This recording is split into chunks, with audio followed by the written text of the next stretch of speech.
What is inflation, Peggy? We've seen many analysts, many economists confuse the term inflation. But really, what inflation is the erosion of the purchasing power of households in South Africa, be it in South Africa or be it in the United States, and it's caused by the printing of money as well as that of reduction of interest rates, which results in an increase in money supply in each respective economy.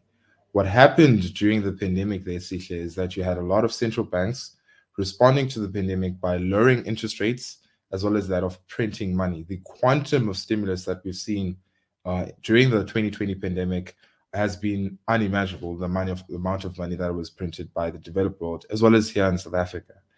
Now, central banks often don't face as much criticism as that of government institutions, but they are themselves governments, and their actions carry large repercussions for the citizens in each respective economy.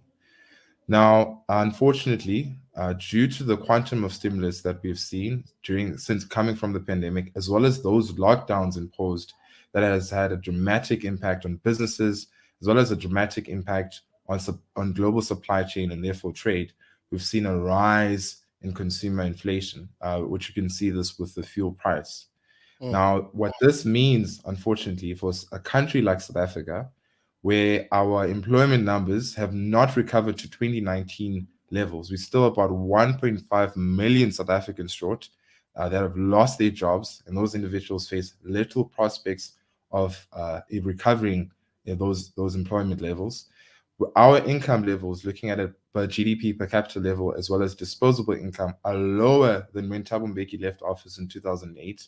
So you're seeing a decline in income levels while you're seeing inflation rise. So Stats SA recently published that South Africa's inflation, measured by looking at consumer prices, is sitting at about 6.5%. That's overall inflation.